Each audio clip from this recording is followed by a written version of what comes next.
Bienvenidos a un nuevo programa de Comunidades de Diálogo. Hoy hablamos acerca del teatro y las formas y las potencialidades que tiene este arte para poder traducir memoria histórica y construir otros nuevos lenguajes y formatos. Bienvenidos al programa.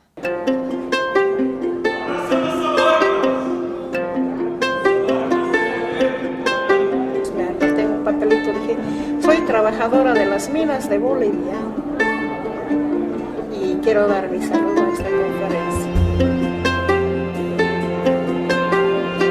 Damos inicio a este ciclo de comunidades de diálogo. Como hemos ido viendo en los diferentes capítulos, el objetivo central de las comunidades de diálogo es generar nuevas herramientas de difusión para nuevos públicos y formatos para poder llegar de forma diferente a la gente. Hoy nos acompaña Miguel Ángel Estellano, él es gestor cultural y director de teatro. Bienvenido, Miguel Ángel, es un gusto tenerte en este espacio y poder hablar de estos temas tan importantes para la población. Buenas tardes, Cindy, muchas gracias por la invitación. Sí, claro, son temas bien importantes y últimamente un poco abandonados.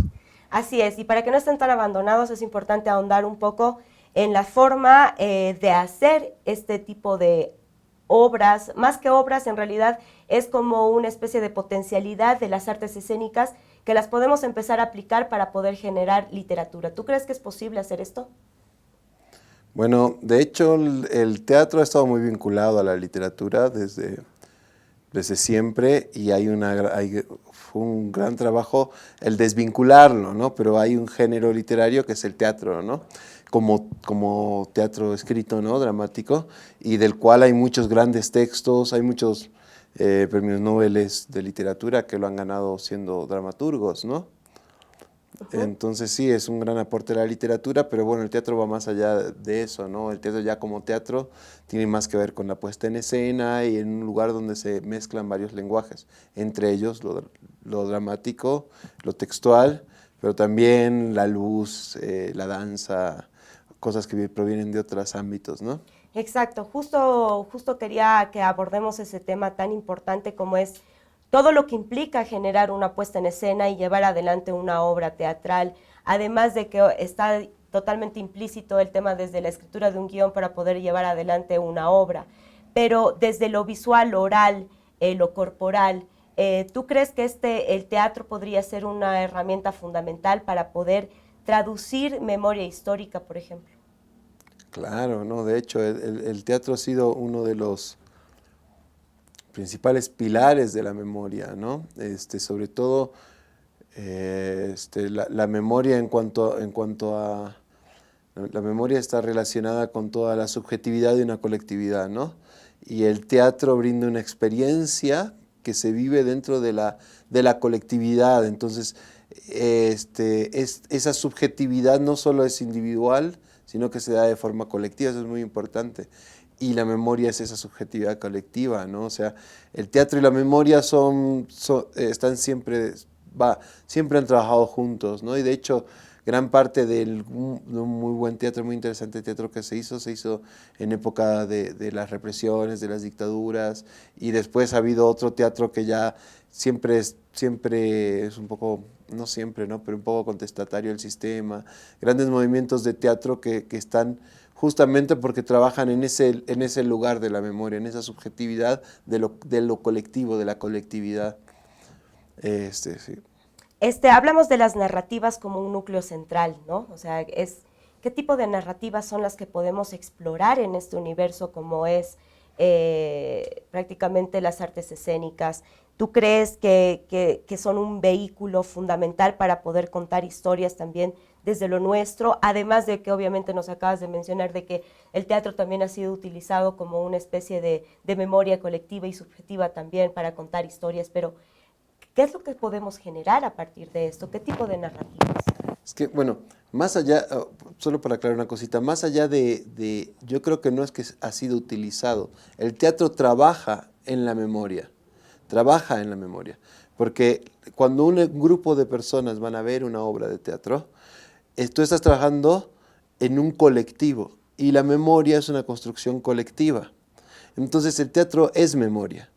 No es que va a ser utilizado, ya de hecho, de por sí es.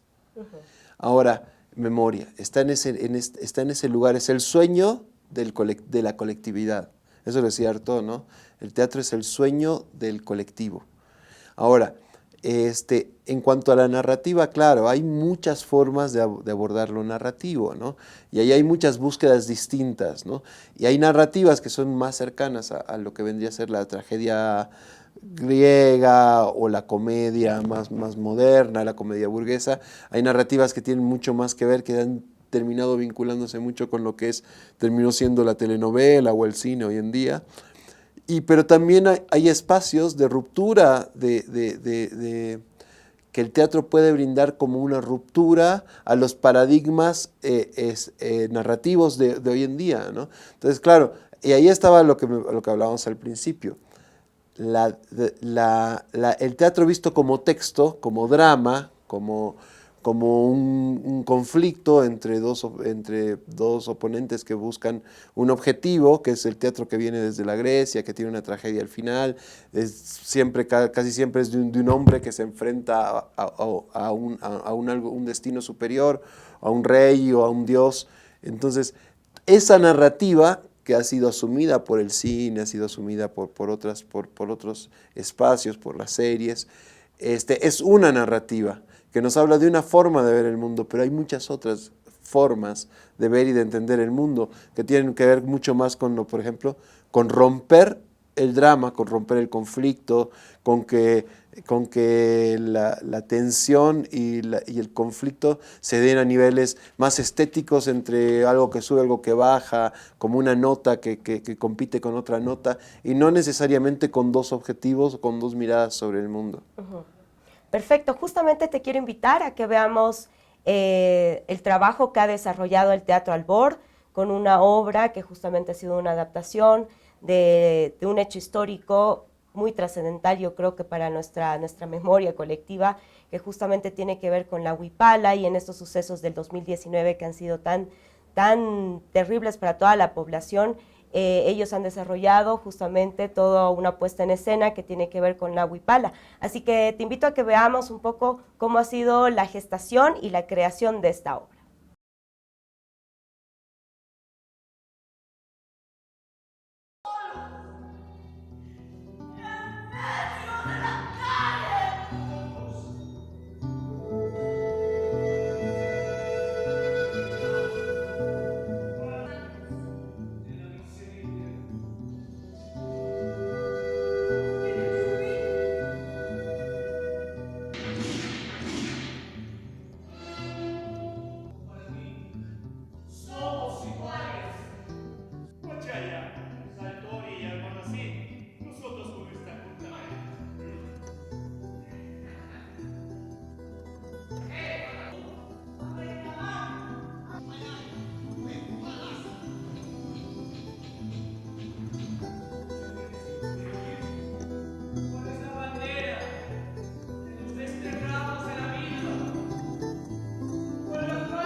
Cuando nosotros escribimos la obra La Huipala, que además nos hemos inspirado también en poemas muy importantes de grandes escritores, poemas y textos que nos han permitido también desarrollar la obra, por ejemplo, de Antonio Peredo, con Los Caminos de la Coca, hablar de los poemas de Willy Flores, nuestro maestro y director, una combinación también con la música del maestro Freddy Céspedes, que justamente hace años compuso para la Huipala, ¿no? Entonces, todo se ha ido complementando y bueno, esto nos ha permitido tener un mejor desarrollo de la obra. En el trabajo de mesa de investigación hemos ido desarrollando y contextualizándolo a la memoria histórica de las luchas sociales que hemos tenido con nuestros pueblos, ¿no?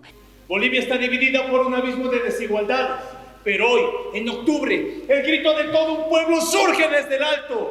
Asamblea Constituyente, no a la venta del gas por Chile, nacionalización de los hidrocarburos. Entre piedras y pututus nos levantamos. ¡Fusil! ¡Metralla! ¡El pueblo no se calla! Es el ajayu, ¿no? Para nosotros la Huipala es el ajayu, ese acompañamiento en cada momento, en cada hito histórico, desde esa mística, ¿no?, que tenemos dentro de nuestra de nuestra memoria histórica, donde ha movido a mucha gente, ¿no? El sentimiento, la necesidad de sus causas que se ha presentado. Es decir, que en estas marchas hemos tenido la presencia de la Huipala, en el acompañamiento durante todo ese tiempo, en ese camino, en ese andar, y después, posteriormente, mostramos también dentro de ello las dictaduras, ¿no? que se han presentado, que toman fuerza porque violentan los derechos humanos, violentan la dignidad de nuestros pueblos. Entonces ahí también está presente ese ajayo, ¿no? Que es la Huipala. Y bueno, y lo contextualizamos también a lo último que pasó el 2019, donde ya es lo más fuerte, ¿no? Aquello que nos ha hecho arder, aquello que ha despertado a todos nosotros, y a raíz de eso es nuevamente que se sale a las calles, porque es un atentado contra nuestra dignidad, ¿no? Esa dignidad que no es negociable, esa dignidad que no se vende, no se compra, es la dignidad. Han tocado una parte muy sensible de nuestra población. Mujeres de poller, hombres que tenían en la espalda a la Huipala.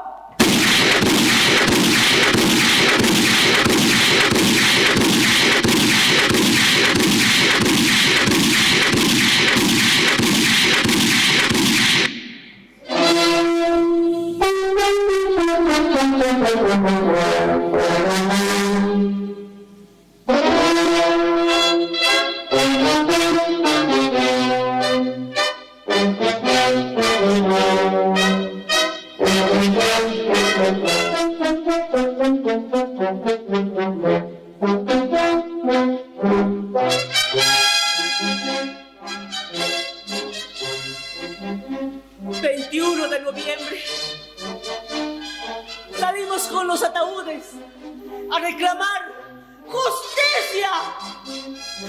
En la obra representamos un poco a través de personajes que han reencarnado, ¿no? a líderes históricos, a hombres y mujeres que han luchado por nuestro país. Reencarnamos a través de los actores y actrices, porque ellos han estado presentes en cada momento histórico, ¿no? También representamos a personajes como la Huarmi, el Runa, quienes son los achachilas, ¿no? Representan a esos achachilas, quienes acompañan en esta lucha permanente y se hacen presentes en cada uno de los cuadros hasta el final de la obra. Y la Huipala se convierte en ese despertar, ¿no? En ese aire que nos vuelve a mover, porque ese es el atentado contra nuestra dignidad.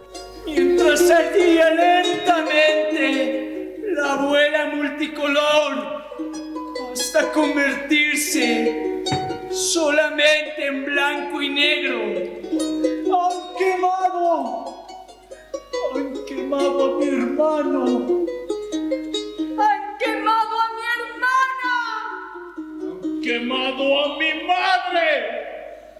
¡Han quemado la Huipala! Las artes escénicas, el teatro, la poesía y todas las áreas que comprende dentro de las artes escénicas son una herramienta fundamental para la educación, pero también para la transformación social. Creemos que tiene un poder tan grande de poder cambiar la vida de muchas personas.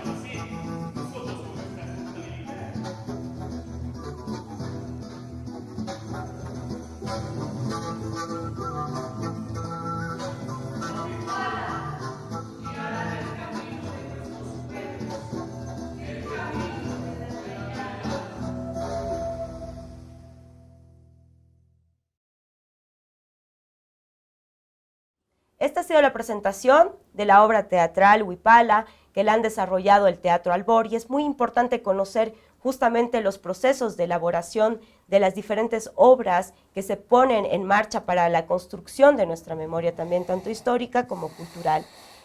Miguel, ¿tú crees que, cómo andamos en el teatro en Bolivia? ¿Crees que podemos empezar a plantearnos el teatro desde una nueva visión? ¿Cómo ves un poco a partir de todo lo que nos ha pasado con el tema de la pandemia, pero ¿crees que hay un renacimiento o puede haber algún tipo de innovación también en este arte? ¿Cómo lo ves desde el punto de vista en Bolivia? Bueno, el teatro está en una crisis hace muchísimo tiempo, ¿no? Desde hace varios años que se han cambiado los paradigmas y el teatro viene en una crisis muy grande. Y es cierto que creo que a lo que indicas es que a partir de la pandemia el teatro tiene una debilidad y al mismo tiempo tiene una gran fortaleza. La debilidad es que no es más mediático. Entonces no puede ser transmitido mediante algún medio que lo transmita. No puedes hacer teatro por internet porque el teatro necesita de la presencia de las personas. Por eso es que trabaja en la subjetividad del colectivo, ¿no? Entonces, esa presencia es imprescindible para el teatro. Y con la pandemia hemos perdido la presencia, hemos pasado todo a lo virtual, ¿no? Entonces, claro, esa fortaleza del teatro, que es su debilidad al mismo tiempo, que es que necesita de la presencia, hoy en día es la necesidad, necesitamos del otro, de estar con el otro, de compartir con el otro, de vernos. Generar una comunidad. Comunión, exactamente. Entonces, esa necesidad es la que hace que haya como... Cuando se han liberado las salas, haya habido mucha gente que vaya a las salas, acuda a ver obras, a sentirse con otra gente, a sentir la energía del colectivo viendo y comiendo algo en escena, ¿no? Entonces, eso sí es alentador de alguna forma porque nos ha dado a entender y a valorar el significado, la corporalidad, la fuerza del teatro desde su esencia de colectiva y lo llaman aurática, ¿no? El teatro es aurático, trabaja en el aura de las personas y eso necesita una presencia física de la gente.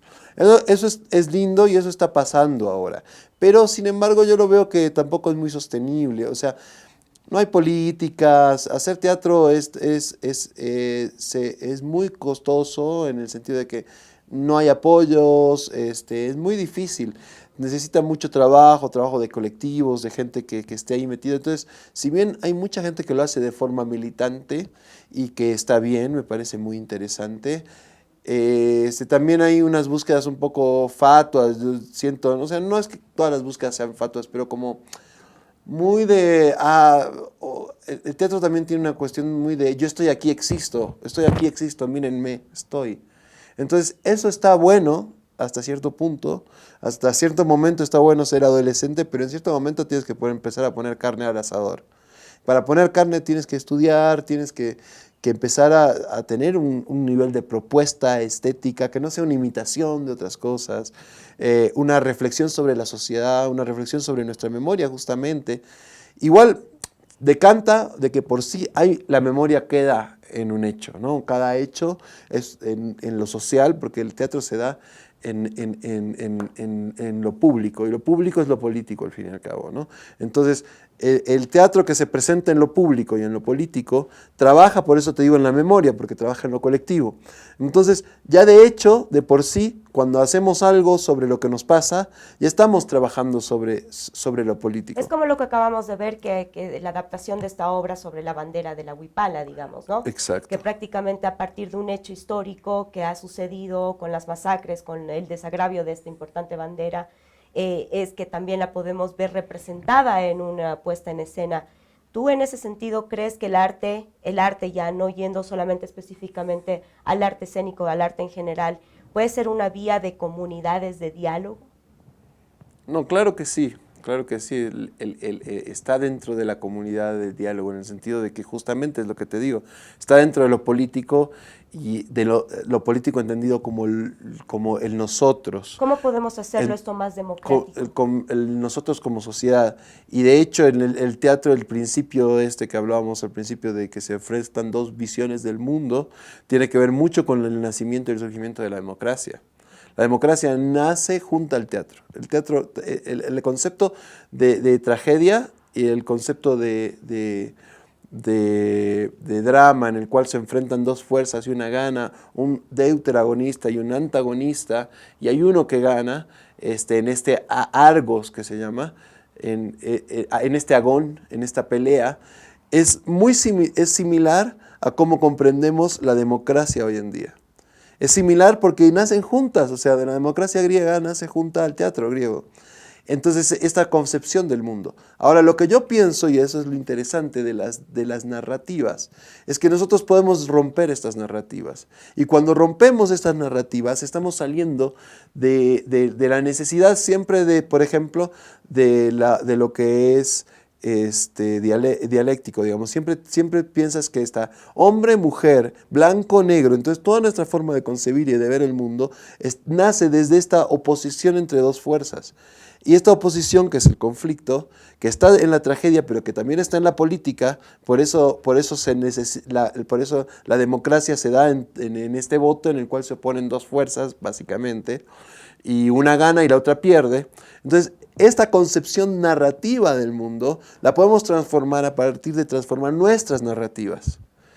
¿Y cómo crees que eso es posible? Porque al final de cuentas, a veces nos planteamos igual como, por ejemplo, este ciclo de programas que son comunidades de diálogo, es que el CIS justamente empezó a pensar en cómo llegar a nuevos públicos, qué formatos se podrían aplicar. Entonces, hoy estamos hablando específicamente de las artes escénicas, pero también vayamos un poquito más amplio. ¿Cómo podemos, de alguna manera, educar nuestra opinión, educar por ahí nuestra cultura, podríamos decir también, para poder, no sé si adquirir es el término que corresponde, pero para que de alguna manera nuestra mirada pueda ampliarse un poco también? Bueno, ahí hay dos cosas que surgen. Una es que la educación, bueno, el teatro no tiene la función de educar, ¿no? El teatro... ¿Tú crees que no tiene una función de...? Más o menos, pero no es muy bueno. O sea, puedes educar así como puedes, ¿cómo se llama? Adoctrinar. No, el teatro, más bien a mí me interesa la función liberadora del teatro, de las artes en sí. Pero, sin embargo, hay algo que es bien interesante que tiene que ver con lo que vos decías de las comunidades de diálogo. Y hay un problema con el neoliberalismo, que de alguna forma y la globalización, nos empiezan a meter dentro de una cultura global, a todos, y todos perdemos ciertas diferencias culturales que tienen que ver con nuestro entorno, con lo que pasa aquí, con lo que pasa en la esquina, con lo que pasa con la bandera, con la huipala, con lo que nos pasa a nosotros. No con lo que pasa en el mundo global, no con Spider-Man, no con Marvel. No, lo que nos pasa a nosotros hoy en día, lo que me pasó cuando fui a cobrar no sé qué, o a pagar esto, o cuando fui al médico y empiezo a construir mis narrativas. Esas narrativas son narrativas que nos van a llegar a nosotros y nos van a constituir en nuestra identidad, en nuestra memoria, en nuestra constitución de grupo, de nosotros. Eso es lo importante de contar historias y de contar nuestras historias. Frente a las otras historias, que está bien que estén ahí, ¿no? Es una cultura global pero esa cultura global lo que pasa es que es tan fuerte que va destrozando las narrativas propias. Entonces terminamos todos desterritorializados. La territorialización es muy importante y esa territorialización se forma a través de nuestras historias, de nuestros cuentos, de nuestra memoria. Claro, por eso existe esto que también a partir de podríamos decir, de la implementación de las artes escénicas, pero desde la construcción propia, ¿no? Desde la construcción por ahí de nuestra memoria oral, de nuestra memoria histórica. Creo que a partir de ese tipo de elementos son los que podemos empezar a construir esta territorialidad. Exacto, y eso es lo importante, al punto que vas, es la construcción. No solo se trata de recuperar, es muy importante la recuperación como hace la biblioteca, de algo que tiene que ver con el nosotros, pero también es muy importante lo que se propone y lo que se crea y lo que se construye, y ahí es donde no se está trabajando. Siento que, por eso te digo, el teatro está en un lugar, o sea, a nadie le interesa. ¿A quién le interesa? ¿Quién ha puesto un peso para el teatro en los últimos 5 años? Miguel, ya para ir cerrando, para que la gente pueda entender un poco más y que por ahí todos empecemos a reflexionar de una manera tal vez más profunda, ¿no? Sobre las potencialidades que tienen las artes escénicas para poder desarrollar nuevas formas tal vez no nuevas formas, pero de alguna manera poder apostar, ¿no? Poder decir, en Bolivia se está haciendo esto y porque estas son las potencialidades de las artes escénicas, ¿cuáles serían esas y por qué deberíamos empezar a mirar tal vez a las artes en general para poder difundir conocimiento, cultura y memoria histórica? Bueno, yo creo que para construir memorias son bien importantes las artes, de hecho están ahí, están en esa disputa. La memoria es una disputa, ¿no? Es una disputa entre distintas visiones también, ¿no? Y la construcción de la memoria es una disputa. Estamos entre la disputa de los que creemos, pensamos y estamos seguros de que en Bolivia hubo un golpe, y entre los que dicen que no hubo un golpe, ¿no? Y que crean una falsa dicotomía. Por eso te decía que hay esta idea de la dicotomía que viene justamente del teatro. La dicotomía es fraude o golpe, ¿no? O sea, puede haber habido fraude y igual hubo golpe, no es que hubo una cosa o la otra. Ese pensamiento dicotómico está construido desde cómo contamos las narrativas, desde cómo creamos narrativas. Entonces, en ese sentido, transformar la forma de contar historias, de contar nuestras historias, de crear nuestras historias, es empezar a transformar la forma de ver el mundo, territorializándolo. Y el teatro tiene eso, es territorial, lo estábamos hablando, es su gran defecto, es decir, porque es territorial, necesita de la presencia, pero también es su gran, es su aporte, es lo único que tiene, es su identidad. Entonces, el teatro, claro, ahí hay muchos problemas, digamos, porque bueno, si tú quieres hacer mucho teatro necesitas trabajar con la gente, estar en las calles, formar gente. Entonces, claro, necesito una apuesta grande, no es una apuesta mediana. Entonces, ahora, obras de teatro, el teatro, como te digo, trabaja en la subjetividad. No es lo mismo que yo veo una película, que también trabaja en la subjetividad, pero trabaja desde esta más media. Desde otra dimensión, tal vez. Sí, pero no es lo mismo que yo veo una obra. Cuando yo veo una obra, eso queda registrado en mi memoria como algo que yo he vivido. Es bien es distinto el lugar al cual llega. Perfecto. Muchísimas gracias, Miguel, por tu presencia en el programa. Creo que es bien importante que la gente pueda reflexionar también a partir de estos temas. Empecemos también a consumir otros bienes culturales, que creo que también eso viene muy fundamentalmente para todas las familias en sí, porque ese es el objetivo de Comunidades de Diálogo, llegar a ustedes a partir de otros nuevos formatos. Así que gracias, Miguel, por todo lo vertido en el programa. Gracias, Cindy. Muy bien, de esta manera hemos llegado al cierre de la edición de lo que son Comunidades de Diálogo. Muchísimas gracias a todas las personas que nos siguen y nos volvemos a ver en una siguiente oportunidad.